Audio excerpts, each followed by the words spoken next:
Amerika qo'shma endike mavzu ochisa. Bugun 2019-yil 6-oyning 18-kuni haftaga seshanba. Endike mavzumunda Amerika Qo'shma Shtatlar Davlat Mahkamasining bayonotchisi Shangang xalqining tinch yo'l bilan elib borgan namoyishi kishini ta'sirlantirdi deb ko'rsatdi. Mavzuda xabar 6-oyning 17-kuni Amerika ovozidan Xitoy programmasi e'lon qilindi. Xabar bunday boshlandi. Bayonotning mazmuniga emas, kayfiyatiga diqqat qiling, hurmatli vatandosh. Amerika Qo'shma Shtatlar Davlat Mahkamasining bayonotchisi haftaning 1-kuni Shangang xalqining tinchlik namoyishini davomli qo'llaydiganligini bildirdi. Yakshanba kuni Shanganglik mislsiz namoyish o'tkazib, qochqinlar qonunini o'zgartirishga qarshi turdi. Shangang ma'muriyat boshlig'i Lin Jingyi ovozga qo'yishni vaqtli kechiktirishni e'lon qildi, lekin namoyishchilar Shangang hukumatining bu qonunni chekintirishini talab qildi. Haftaning 1-kuni, ya'ni 17-kuni muxbirlarni kutib olish yig'inida muxbir Shangang hukumati vaqtli kechiktirishni qaror qilgandan keyin norozilik namoyish to'xtamadi. Bu to'g'rida Amerika hukumati nima qarashda deb savol qo'yganda bayonotchi Davlat Mahkamasining bayonotchisi Orgatos bunday dedi. Shangangliklar talab qilayotgan negizli huquqlar Amerika qadrlaydi. Amerika davomli Shangang hukumatini xalqning sadosiga quloq solishga rag'batlantirdi. Hamda tinch yo'l bilan namoyish qiluvchilarni qo'llaydi. Bayonotchi Orgatos bunday ko'rsatdi. Bir demokratik davlatning fuqarosi bo'lish sifatim bilan bu kishilar Shangangda tinch yo'l bilan namoyish elib borganligini ko'rgunimda albatta ta'sirlandi. Biz Shangang xalqining fikr erkinligi, tashkillanish erkinligi qatorli negizli erkinliklari uchun namoyish qilayotganligini ko'rdik. Negizli qonunga kirgizilgan edi bu moddalar. Biz bu ishlarga ko'ngil bo'lish bilan birga biz Shangang hukumatining davomli xalqning ovoziga ko'ngil bo'lishiga chaqiriq qilamiz. Qonun o'zgartirish loyihasining shu yerlikka va xalqaro manfaatlarga munosabatli ta'sir ko'rsatadigan taraflarni suhbatlashishga bo'ladi. Lekin men qonun o'zgartirish loyihasini kechiktirishni bilib tursammi?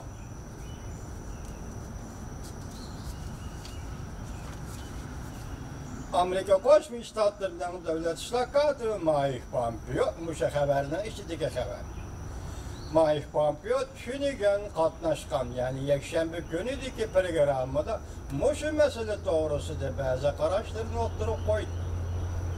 Hamda bunday ko'rsatdi. Biz Shangang xalqining biz qadrlaydigan ishlar to'g'risida sadoqat turganligini ko'rib turdik. Men bunday hisoblayman. Biz bu yerda e'lon qilayotgan ko'z qarashlar nihoyatda balki to'g'ridan to'g'ri shundoq aniqki biz bu tinch yo'l bilan namoyish qiluvchilarni qo'llaymiz. Amerika Qo'shma Shtatlarining davlat ishlar kotibi Mike Pompeo.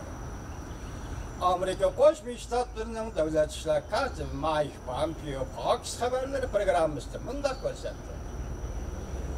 Amerika Qo'shma Shtatlarining prezidenti Trump Yaponiyaning Osaka shahrida o'tkaziladigan 20 davlat boshliqlari yig'inida Jungoning raisi Xi Jinping bilan ko'rishgan mazgilda Shangangning kishilik huquq masalasini o'ttirib qo'ydi. Haftaning 1-kuni muxbirlarni kutib olish yig'inida Jungo Tashqi ishlar ministrligining bayonotchisi Lokang bunday ko'rsatdi.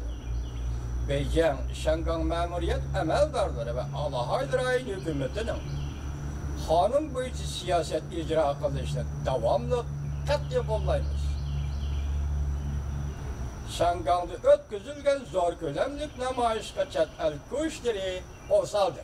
Diqqat. Şangang'da ötküzülgen zor kölemlik namayışga chet el güçleri qo'saldi. Degan bu so'zni bayonotchi Lukan inkor qilishni rad qildi. Hamda bundoq dedi, ba'zi chet el davlatlari siyosat vazirlari hatto hukumatlar quturtush xarakterli söz ibarlarını qildi. Bu xabarlar tugidi, endi to'r betki bir to'r filmning qo'yilgan mavzuni men vatandoshlarga o'qib beray. Bu keyingi taklilimizga yo'lliq bo'ladi. Bu mavzu qanday?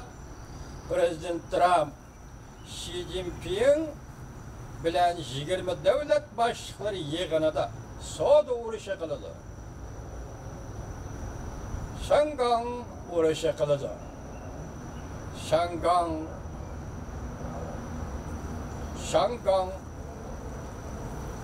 tugishida g'alla bo'lsa, kechiringlar.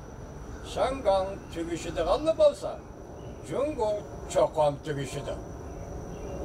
Jungoning iqtisodi Shangangga tayinadi. Xi Jinpingning oila a'zolari yuqori darajalik Jungo amaldorlarining oila tavobatlarining hammasi chet ellik. Abduri pul qaraydigan yillar 6 ayning 17 kuni yutib. Bu bir guruh tahlilchilar kelib tor filmida da qarasan Tayvanlikka o'xshaydi. Bu mavzuni bir o'qib berib kechiran vatandosh Prezident Trump Xi Jinping bilan 20 davlat boshliqlari yig'inida savdo urushi qiladi. Shangang to'g'risida urush qiladi. Shangang tugishida g'alla bo'lsa, Jungo cho'qon tugishidi. Jungoning iqtisodi Shangangga tayinadi. Xi Jinpingning oila a'zolari, yuqori darajalik amaldorlarning oila tavobatlarining hammasi chet ellik. Abduri pulga qaraydiganlar va pulga qaraydigan yillar 6 ayning 17 kuni yutib. Mushu mavzuga birlashtirib, masalan, nima debdi? Shangang tugaydigan bo'lsa, Jungo darhol tugaydi debdi. Shundaymi? Shangang tugaydigan bo'lsa, Jungo darhol tugaydi debdi. Mushu ideya, mushu fikr esinglarda bo'lsa, hozir tahlil qilamiz vatandoshlar.